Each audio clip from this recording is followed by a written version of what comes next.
Hey Exiteers, thanks again for stopping by. If you're new to the channel, my name is Riley and I used to be a Jehovah's Witness. Before we get into the topic of this video, I just want to let you know that I have a new email address, which is riley@jexit2020.org.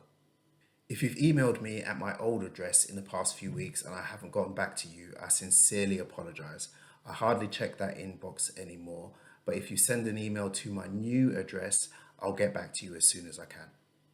Also, over the past few weeks, I've been busy behind the scenes making some changes to the way that I run my channel. This has been in an effort to become more organized in the way that I do things.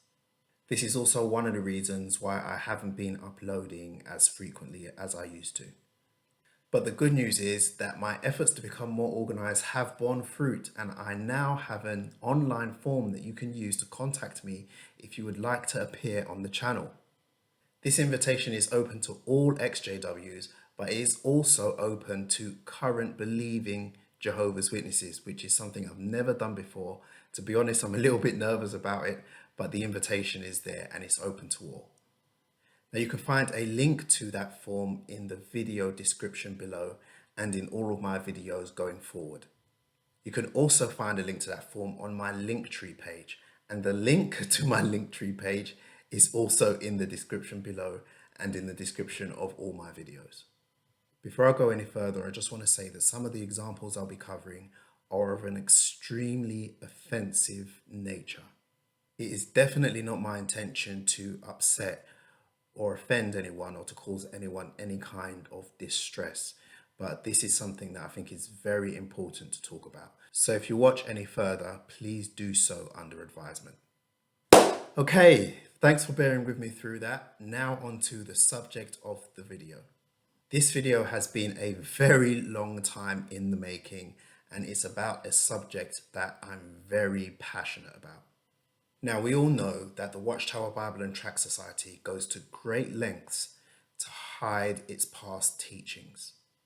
But out of all of its most bizarre, offensive, and outright disgusting teachings, few are as egregious as its past teachings on the subject of race. While researching this topic and looking for examples, I was truly spoiled for choice, but in the end, I settled on these three. So let's get straight into it with number one.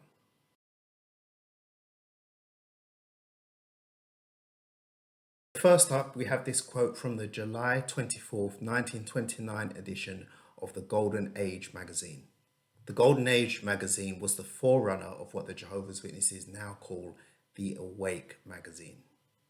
Now, this quote is actually a response to a question from one of the magazine's readers.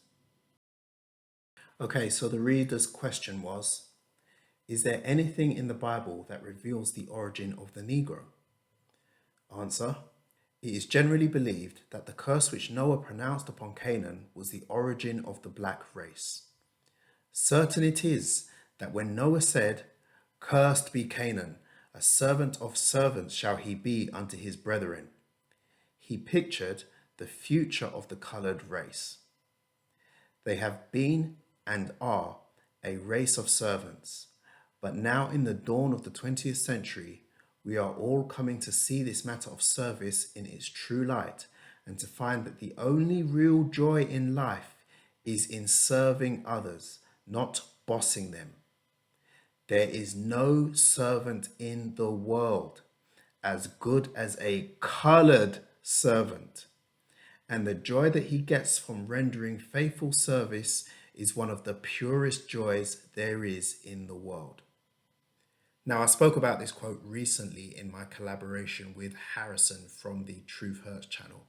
If you haven't seen that video yet, I'll leave a link to it right up there. Now, if you've been part of the XJW community for any reasonable length of time, no doubt you're familiar with this quote. It's nothing new. But the reason why I'm speaking about it again and including it in this video is because I want to talk about how I'm personally offended by this quote. The thing I hate most about racism, and by extension any form of unfair discrimination, is that it's an assault on a person's individuality. At least that's how it makes me feel. When you make an unfair generalization about a group of people, what you're essentially saying is that all members of that group are exactly the same. And that failure to recognize the individuality of the members of that group is dehumanizing. When someone unfairly discriminates against me on the basis of my race, the way I take it is that they are essentially telling me that I'm not a proper person, and because of that, I have no inherent value. They're saying that I'm not an individual, I'm a small part of this great monolithic group that they've constructed in their mind. So for somebody who sees me that way, there's no need for them to get to know me. There's no need for them to ask me about my likes, my dislikes, my hobbies, my passions, my goals, my ambitions. Nothing that makes a person a person. Why not? Because this label that they've slapped on my forehead tells them absolutely everything they need to know. So if Jumping Judge Rutherford, as I affectionately call him, the second president of the Watchtower Bible and Tract Society, who is actually the president at the time this response was written, if I met him, he probably wouldn't even ask me my name. He would take one look at my black skin and say to himself, servant. And just thinking about that kind of interaction, even though it's hypothetical, it both hurts and upsets me more than I could ever put into words. Okay, on to the next one.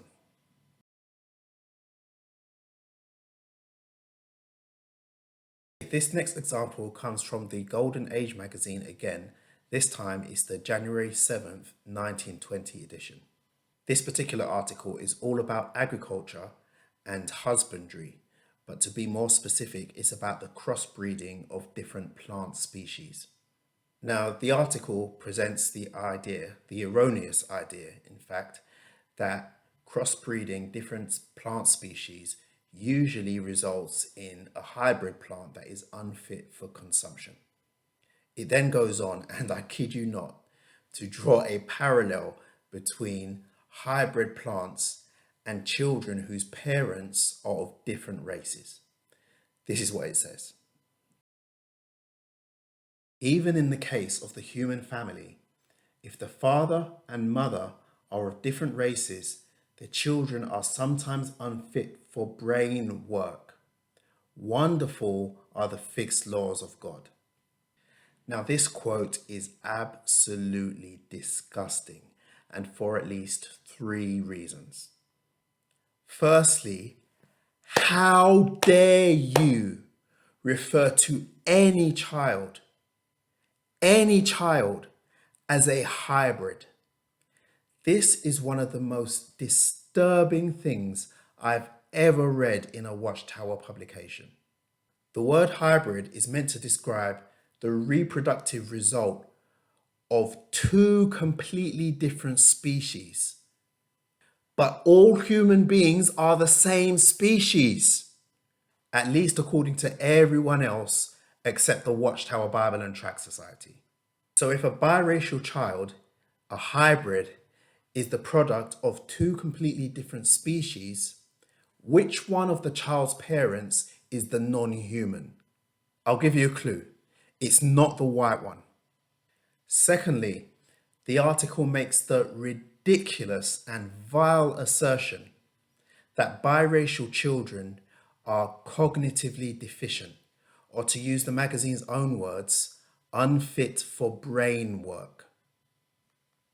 This quote is inexcusable, even for the time in which this magazine was written, because mixed race people are not a new phenomenon, especially in America because of the history of the Atlantic slave trade. So Rutherford and his cohorts would have undoubtedly known mixed race people who didn't fit this description of being unfit for brain work. As unenlightened as people were at the time when this magazine was written, I find it extremely hard to believe that these words were born out of ignorance. And lastly, this article has the audacity to imply that God has somehow built into humans biological safeguards to prevent mixed race children from being born with their full mental faculties. Wonderful are the fixed laws of God, the article states. If that's their line of reasoning, my question is this: what possible reason could God have for not wanting biracial people to be as mentally competent as everyone else? Or maybe this mental disability is a punishment of some kind. If so, a punishment for what? Is the God who's described in Acts chapter 10 and verse 34 as being not partial so against racial mixing? And if so, for what reason? Let's look at the next one.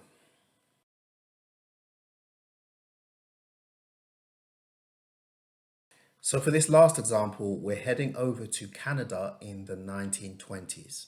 Prior to 1932 in Canada, the general public had free and open access to the country's airwaves, which meant that anyone with a radio transmitter could essentially start their own radio station without the need for a license or a permit from the government.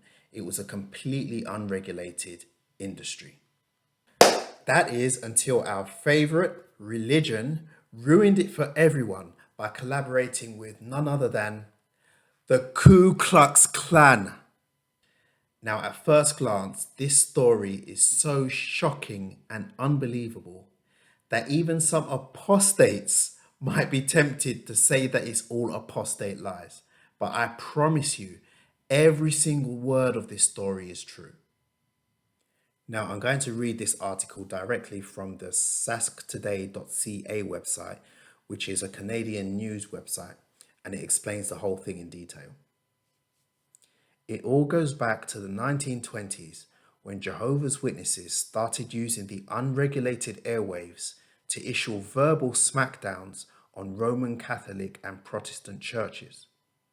Not long after, Saskatoon Station, CHUC, owned by the Jehovah's Witnesses, allowed J.J. Maloney, Grand Wizard of the Ku Klux Klan, to make an on-air speech that was pretty much the end of Canada's era of free market radio.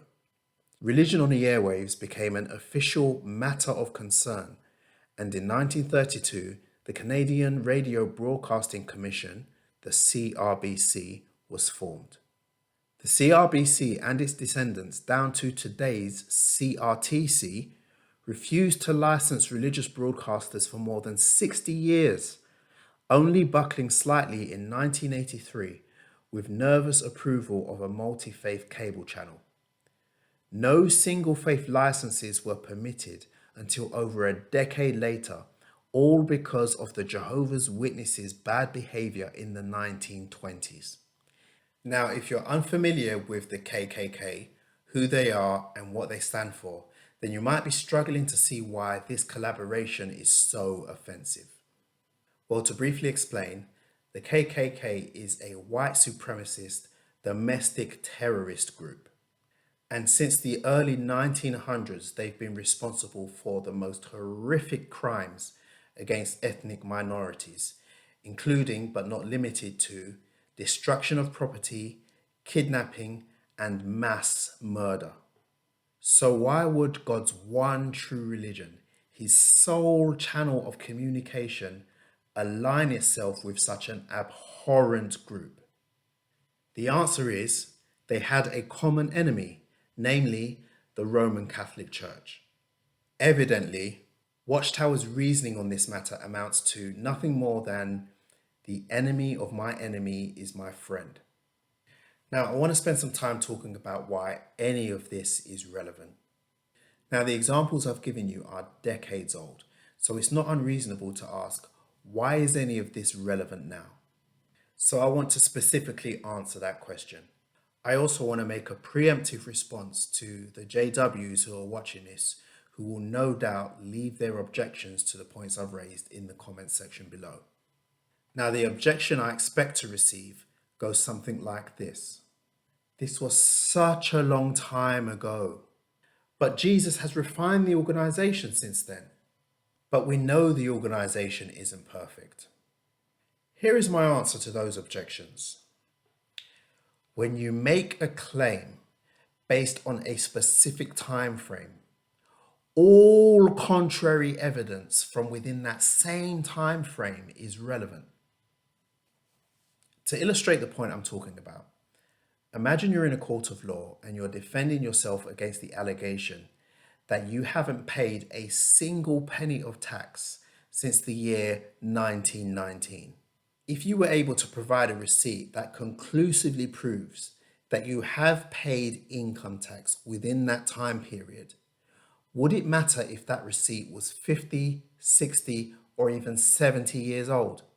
No, of course not. It wouldn't matter.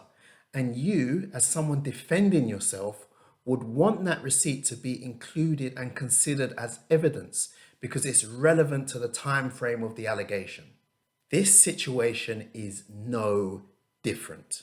The governing body of Jehovah's Witnesses have made the claim that their organization was chosen by Jesus himself in the year 1919 and that he has been directing or leading them ever since. So any evidence that counters that claim, regardless of how old it is relevant as long as it doesn't predate 1919. Every example I've used, both in this video and in my other videos, to counter that claim is post 1919. It's something that I'm extremely particular about. So in conclusion, I'll leave you with this question.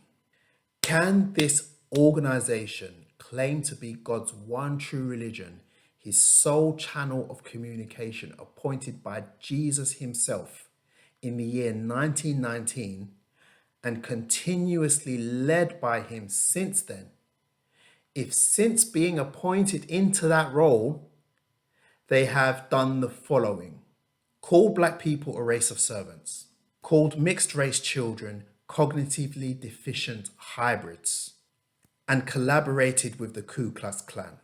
My answer to that question is a resounding no. Thanks very much for watching. If you liked the video, please give it a thumbs up and don't forget to subscribe to the channel with notifications so that you're alerted each time I post new content. Please proceed to the Jexit in an orderly fashion and I'll see you in the next one. Thank you so much for watching to the very end of the video. If you haven't already done so, please like, leave a comment and subscribe to the channel.